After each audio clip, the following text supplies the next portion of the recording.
Hey everyone. So, this is 3 saris in 3 days. That's good even for me. So, today's sari, another repeater. I've worn 3 repeat saris in 3 days. 3, 4, something like that. Anyway, so what I got going on here is I looked up that drape. So yesterday I was talking about the Bengali drape. And I was like, I don't know if I'm doing this right. And I'm gonna try and remember it. That's the commitment here. If I can't remember it, I might just put this on in a regular drape or a kacha drape or something. But the deal is that I'm thinking as I go here. So the deal is it's only 2 pleats. And I still am not super clear on how that works with a fall.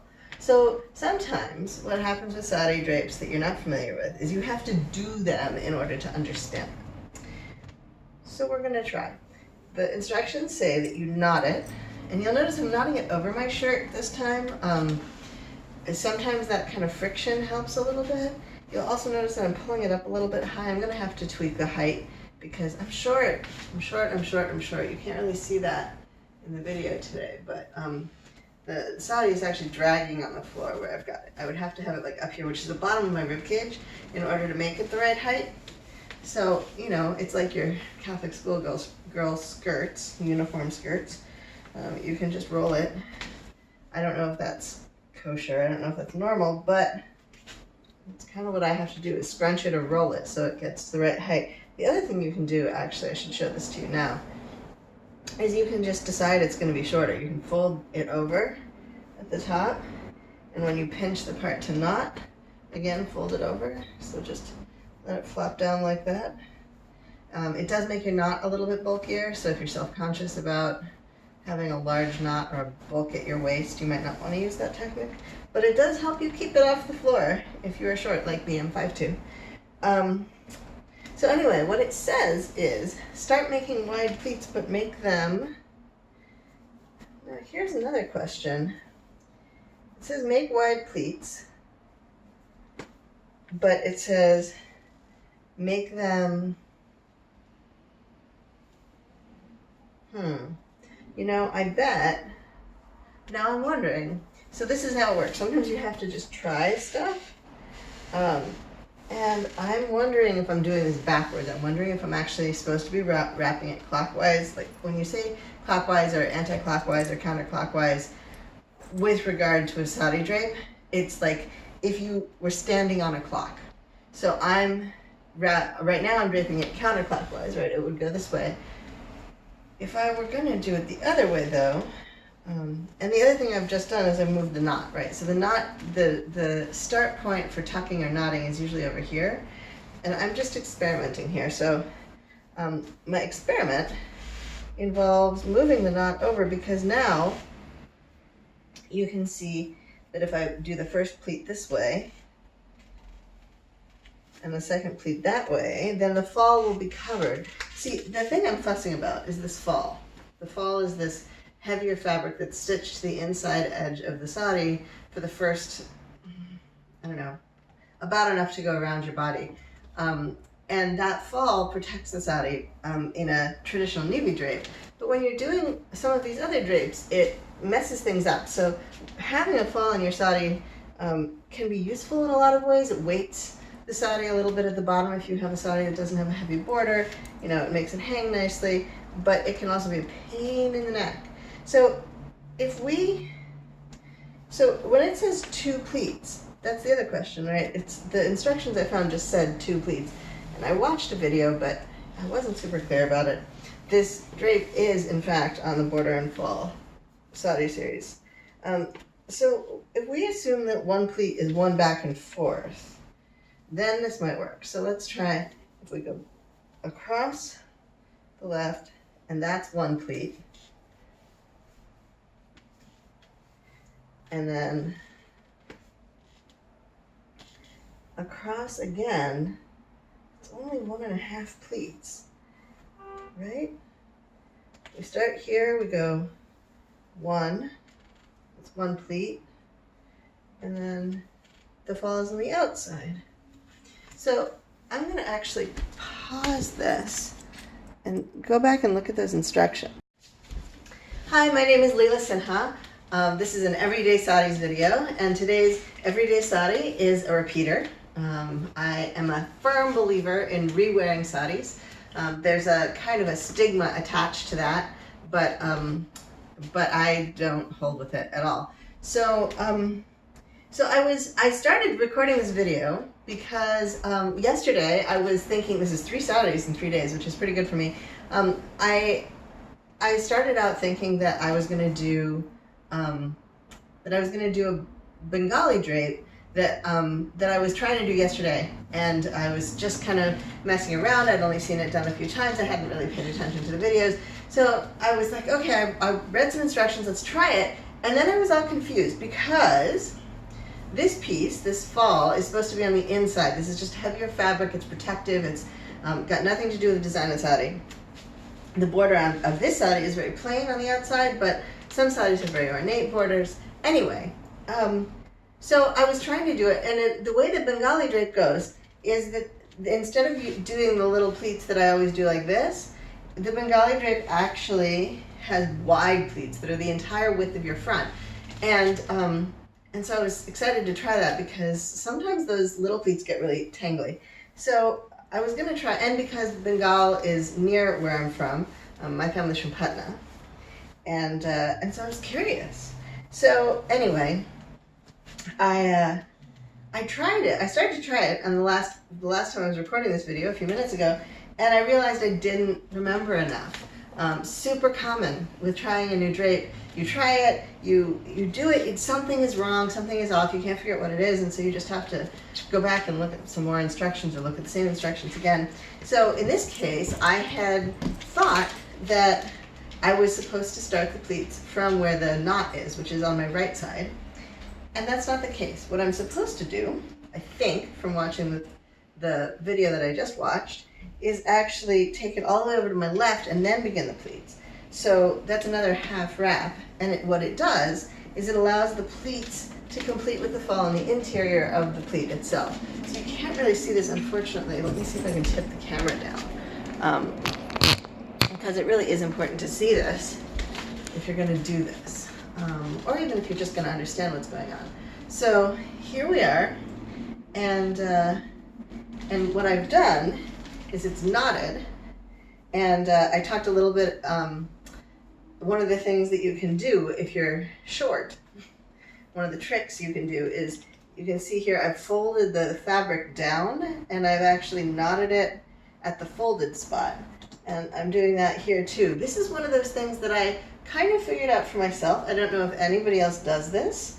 I assume in the 5,000 year history or longer of people wearing these outfits that somebody has figured this out. But if you're super short like I am, and the saris are 42 inches wide, the distance from my waist to the floor is far less than 42 inches, and one of the challenges is making sure I don't drag my sari on the ground, because I don't want to drag it on the ground, and because if you trip on it, of course it starts to fall apart. So the other secret to, if you're tripping, especially going upstairs, is to like waddle, but that's that's maybe something for another day. But so here I've knotted it on the right, as you're supposed to for this drape. Not all drapes do. Some drapes go. So if you're talking about clockwise or counterclockwise or anti-clockwise in a sari, it's as though you were standing on a clock and looking down at the clock face. So clockwise is to my right. This is my right side, and counterclockwise is to my left. And so I went back and looked at the instructions, and as it turns out, instead of stopping here and starting the pleats, instead of counting this as one pleat, which puts the fall, as you can see, on the outside, you move it over, you tuck it all the way across the front one more time. I'm going to try and get this to hang. The challenge with the fall is that sometimes it doesn't let the drape of the fabric hang quite as easily. But it's a mixed bag whether you want to fall on your saris or not. You can certainly skip having it put on. Any saris that I have bought in the U.S., that that some providers will actually do what they call picot, which is the edging. If this end, well, that end, if the interior end, for example, is in need of finishing because it's just rough, and they do this overlock kind of thing on it, that's called picot. So picot fall, or beading and fall, it's also called beading. I assume that's because at one point the pallu end might have had beads on it, but I'm not sure. I'm not actually sure what the origin of that is. So anyway, here we are, and I have tucked it now over to my left side, so it's 1.5 rounds to start. And now, if I do a pleat that folds on the right, I'm trying to figure out where to put this so that it doesn't get on the floor. Now if I do a pleat that folds on the right, what you're going to see, I hope, if it works, which it should. So this is the first half of the pleat across here, and then the other half of the pleat brings it back, and you can see that the right side of the fabric is now showing at the end of pleat 1. I'm supposed to make 2 pleats.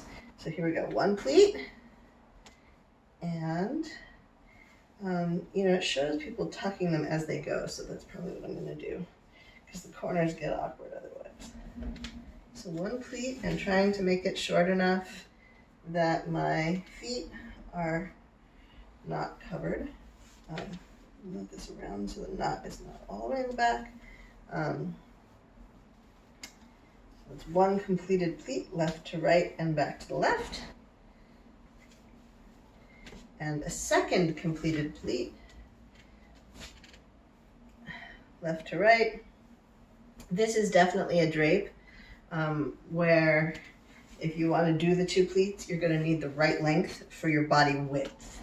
So saris are extremely flexible, and I'm on about that all the time in terms of sizing, but if you are tall and wide both, you often will find that maybe 6 yards is not sufficient, and that's going to be particularly true for something like this, where the pleats are the width of the pleats is determined by the width of your waist.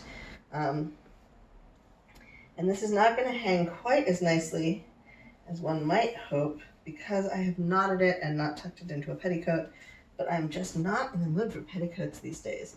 I'm just kind of irritated by them.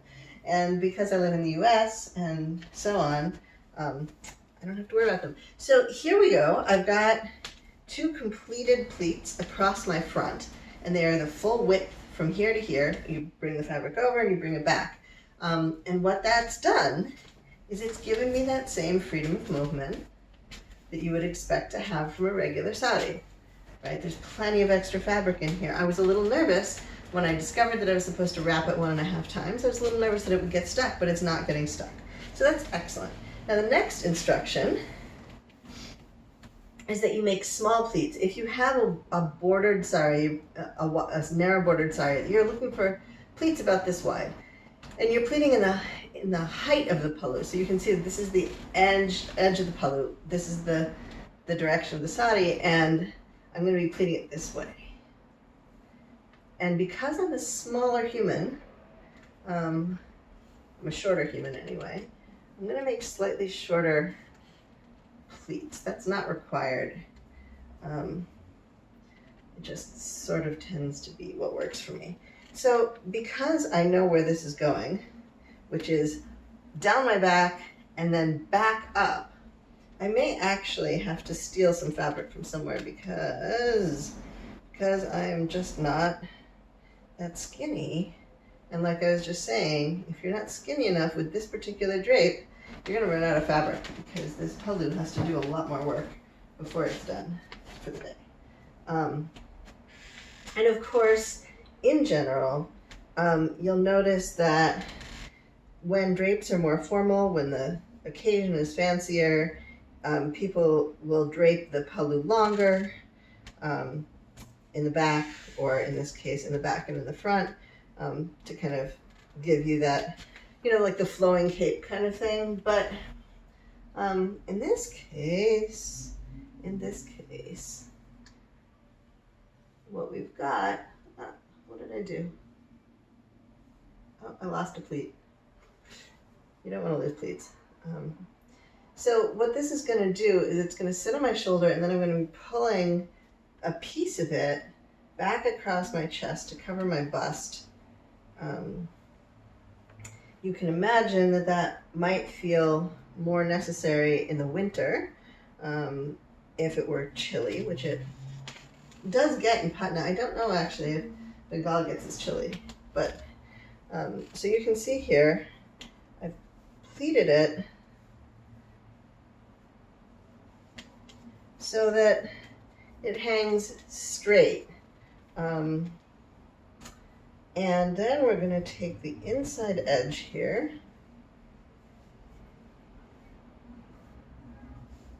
which this is a little harder to do with a non-slippery sari. So this is where sari texture really becomes a thing. And if there were a border, it would be super pretty to have it coming across diagonally like this. Diagonals are a big part of sari wearing. But then you bring it back and you know, pull out what you need. I think I've got this right. I am experimenting. You are watching me experiment. But this is how you learn. Like, I didn't know that. I didn't have any idea how to make it short enough for me until I started wearing them. So, you know, you can sort of see how this is going. And you can see that this is, you know, hanging pretty far down my back, which is a good thing, because in a minute it's going to have to come back up and over the front of my shoulder. So, let's see, how does it go? I believe it goes like, no, that's not right. Maybe it goes like that? I may have to check this again. It's meant to have, no, that doesn't seem right. See, here we go again. I watched the instructions, but I got so wrapped up in the last piece of them that now this is fairly secure. Like I could, it's not right, but I could stop here. But the question is, should I stop here? And the answer is probably not. I think the video I just watched brought it around like this. So that you end up with this sort of a hood in the back. Which presumably one could pull up over one's head if one were going into a temple. And then the way this usually stays in place, because it's short, is that it gets keys tied to it. You tie keys to the corner.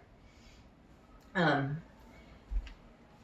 am not sure I have done this right. I'm going to go back and look. And if there's anything remarkably wrong about it, I will make a note of that. But this is basically correct. You can see there's plenty of room. I'm noticing as I move in it that it feels less tangly around my ankles. So the navy drape, the traditional one with all the pleats, often you can sort of feel your feet in it when you're wearing it. And this is standing out from my body a little bit more, and that might partly be because this is a little bit too long still. I might have to reach in and pull those pleats down to get them to the right length. But I think it's also because of the wide pleats, which are extraordinarily comfortable. So here we are, my first attempt at a Bengali drape, and I'll probably have to ask my Bengali friend if she can give me any tips or tricks. But it seems to have basically worked. So I hope you enjoyed watching me muck about and listening to me talk a little bit about the different drapes. I find that wearing a drape is the only way to learn it. You know, I will wear this today. This is probably going to untuck, I can already tell. If I'm wrong, that will be good information. If I'm right, that will be good information. This is a warmer drape. I can already feel like the way that the cloth sort of swathes my torso is going to be warmer. It's also substantially more modest. Like it's most of the time when I wear a drape, my chest comes uncovered, but this isn't going to come uncovered unless I, you know, do some extraordinary athletic thing. Maybe when I take the dog to the beach today. But it's a really interesting, variation to wear. And you'll see people wearing their particular local drapes for particular occasions. But also if you go to places, you can still see just a few people usually. If you go to the more rural areas, if you go to the cities, you can, especially if you look at the working class folks, the folks who work as servants or manual laborers, they're much more likely to have retained the old drapes. When my grandmother was growing up, when my daddy was growing up, wearing your local drape was considered country. And so most women gave them up. And most women switched over to the navy drape, which was considered the modern city drape, because you didn't want to seem backwoods. You didn't want to seem, unsophisticated. And the problem with that, of course, is that Saudi drapes are women's oral tradition. And so when a women's oral tradition stops being passed on, stops being carried forward, it disappears. It's like a language. Anthropologists noticed this just in time and ran around and collected a whole bunch of drapes, which is where things like the Border and Fall video series come from. And before that, Chantal Boulanger did a remarkable work, which I think must have been her thesis, collecting sari drapes. Unfortunately, she died in a tragic accident collecting draped clothing information in Africa later. She was an anthropologist from France. So, what I'm doing here is trying to find out not just how do you put them on when you're like, getting ready for a fancy occasion where you're not going to do anything but sit in a chair and stand at a podium, and not what happens if you, and not what happens if you just want to, put it on display in a museum or create a documentary video, but what happens when you wear it? Because as a living, adjustable, mutable garment, the sari it changes. It changes with everything you do. It changes throughout the day. It shifts on your body, and if you don't give yourself the opportunity to find out how it does that because you're too nervous that it's not going to work, then you're in trouble. So I noticed that one of the things that makes it, and I'll just say this and then I'll stop talking, but I noticed that one of the things that makes it easier is to know that I can always revert to a navy drape. So when I wear a sari, like in a new drape, and I go out, I know that if the new drape isn't working, if I can't figure out something, sometimes when I tried the kurgi drape early on, which drapes around your chest, and requires pleats in the middle of your back, the kurgi saris are typically pretty heavy and rough. And I tried it with a silk sari once, and it just kept falling apart in the middle of, my day. But I knew I could always redrape that sari in a navy drape, get through my day, and then get home and, make a different choice the next time. So that makes it easier to take that risk. So I highly recommend that you pick one drape, you get super familiar with it, practice it at home, get used to wearing it out, and then when you want to try a new drape, it's going to be easier if you're wearing drapes. I know that not all of you are wearing saris, and there are cultural appropriation issues that I do talk about periodically that are very important. So I totally respect the choice to wear or not wear a sari as you wish, because I think that you just have to come to terms with what you're doing and how you're doing it and why you're doing it, and then go from there. Because there's a lot of disagreement in the diaspora. But if you are going to be trying different drapes and trying different ways and contexts of wearing a sari, definitely give yourself a fallback drape, because you can always go in the bathroom and redrape. You can always just like whisk up into the bathroom, or even in a public space like a park, you can like just find a corner where you can turn your front kind of into privacy and undrape and redrape if you have to. That's less true in a place like India, where people will really wonder what you're doing. But in the United States, where leggings and a t-shirt are considered fully dressed, it's pretty easy. It's pretty easy to find a place where you can get unwrapped enough to redrape your sari. in a drape you're comfortable with. If you have done what I just did and, you know, tried something new and it feels good, but I don't know how long it's going to last. I think next time I'm going to try, oh dear, Ardha Navisvarna is, I think, the name of it. It's a drape. It's a very specific cultural group that wears it usually. They are Brahmins from a particular part of India, but it's a drape that's half a dhoti and half more like a skirt, and so it looks like one pants leg and one skirt side, and it's based on the idea that there's an avatar of Shiva that is half Shiva, half Parvati, half god, half goddess. And so I'm super interested in that, but I know that one's hard. But I've been wearing saris a lot longer than the last time I wore it, so maybe. Anyway, drape experimenting, everyday saris. Go forth.